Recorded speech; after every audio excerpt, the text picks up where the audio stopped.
Yeah. Let's do one on synchronicity in our own way. Coincidences aren't coincidences. Accidents don't exist.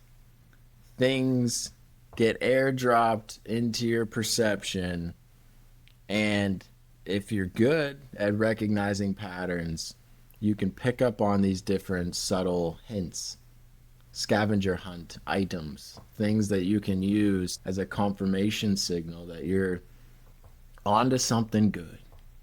Our internal and external worlds are always speaking to each other. The things that are popping up in your external world are not random entirely. I would say they are 50% random. When people ask me, do you believe in fate? I do, but only halfway. Everything's only a half truth. The only thing we know is we know nothing.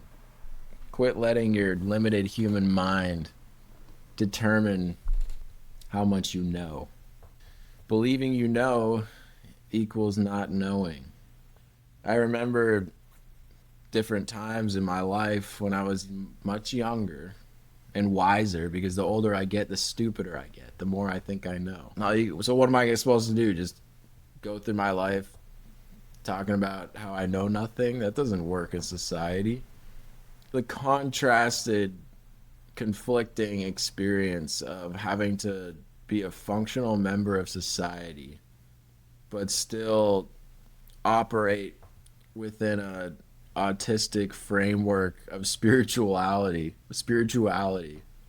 that lends itself to manic episodes, psychosis, gang stalking, just woohoo belief systems that have value in them, can be extrapolated, but you don't want to get lost in the sauce, so to speak. The terminology, the different habits, the people, the ways of life, the culture that get attached to this woohoo science usually lends itself to a almost antisocial, secluded, unproductive, crazy approach to life. It's a non-productive, it's a passive, chaotic, you're getting pulled and pushed in every direction if you don't have the right systems, the right frameworks instilled into your firmware that are going to guide you through a very fluid, almost manic state. Don't get lost in the sauce. If everything is 50% random and 50% fate, then what can you do to not let the randomness negatively affect your fate? This meaningful dialogue that your internal world and your external world are constantly having, what does it mean? Do I know? Do you know? Does anyone know? Are we supposed to just learn this shit on our own? Are these all just symbolic airdrops within a larger system of meaning? Or are we supposed to apply our own meaning to the random generated elements and then use that to navigate our own reality? Do I even exist within your reality? I do now. I'm on your screen. But when this video ends and you think I'm a crazy person, you unsubscribe from this channel. No, I'm kidding, but let's imagine that this is the only video you see of me ever. You clicked on it and here I am. And I'm telling you this. I'm experiencing this internal and external dialogue within my reality. I'm having synchronicities, moments where I might be thinking about something, and then directly within my reality screen, it's there. Is it self-fulfilling? Am I a crazy person? I'm hyper analyzing something in my reality screen that isn't actually affiliated with one of my thoughts, but I'm digging so deep that I'm making a connection? Or is it actually that I'm almost telepathically communicating with my external world? Or is it that the external world is simply a projection of my internal world, and that we each live within our own containerized internal external projection or generative operating system? What is it, a simulation? Am I an NPC? Do I sound like an NPC?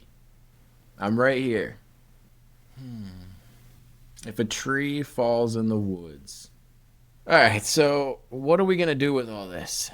You're going through life, and there's a lot of coincidences, there's a lot of impossible odds, micro experiences that you're having, things that you're thinking about and experiencing externally at the same time.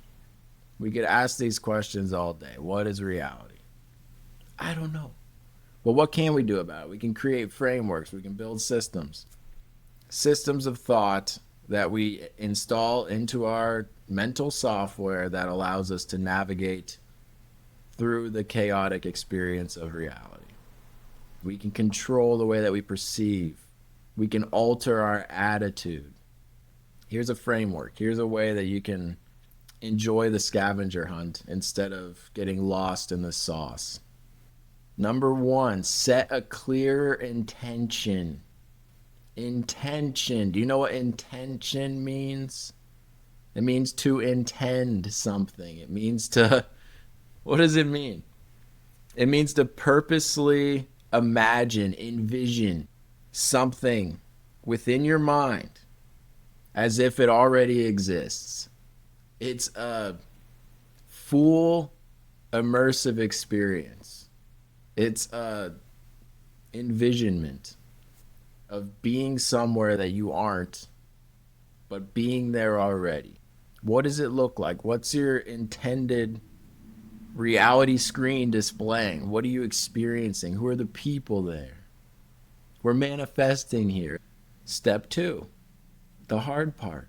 This is the part that most woohoo gurus miss. Taking action. The woohoo gurus want you to take action to their meditation retreat so you guys can have moral superiority circle jerks and talk about everything internal but nothing external. Somehow these gurus and hippies and hyper spiritual characters of society never seem to break free from their unproductive state. It's like, okay, we get it. You're in tune. You're tapped in. We get it. But like, what value are you providing? How come you borrow money from me and then I never get it back? How come you're always late and not respecting everyone else's time? Why are you just doing drugs, going to music festivals all year and selling fucking spoons? Okay? Now, that's my rant. Not everyone's like that. But there's a balance, is what I'm trying to say. Between the dialogue of your internal and external world, there is a balance to be met. You need to take action. Once you envision, once you do your manifestation, once you create your vision map, once you get your whiteboard and design your reality intentionally, you draw it out. You implant your subconscious mind. You implant your firmware, your core beliefs with a new destination, a new intention, and then you take action towards your goals. Just go now. Do it. Step 3, you start to get signals.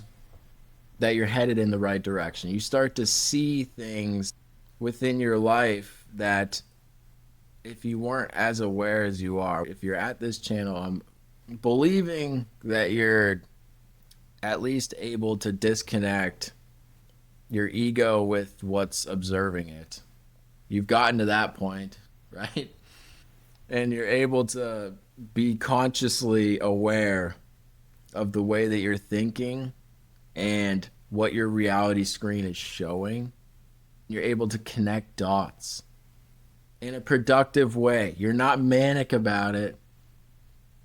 You're not Charlie from Always Sunny going crazy on it. But it makes it more fun. As you're approaching your intended destination by completing the actions it takes to get there, your reality screen is dropping little notes, signals within your experience that are what I believe to be confirmation signals, clues, hints, funny messages. What mood are you in? It could be any of them. This is the fun part. This is when you start to get into that positive feedback loop. This could totally be a negative. You could totally send yourself into negative reality tunnels that have negative synchronicities guiding you towards negative outcomes. It's possible. That's why you don't do fucking drugs. Step number 4, have fun with it. Follow the breadcrumbs. Enjoy, just enjoy this shit. It's not that deep. These little synchronicities are meant to be enjoyed. Have a laugh. Take some notes. Make an art piece out of it. Share it with a friend. It'll bring them up to speed how they can use their two different, their bipolar aspect of reality and open up a connection for them. It's not that deep. It's fun. Laugh. Wow, what are the odds of that? You've probably done this before. If you're on this channel, you've probably read Carl Jung. You probably already know what synchronicities are. But it's just a reminder that it's not that deep. Set your intended reality, take action, and enjoy the show. You don't need to get yourself wrapped into these tunnels of reality where you're hyper fixated on your internal interpretation of your reality screen a little bit too much. Just let it go and move, do it. Where do you want to go? Who do you want to be? And then go.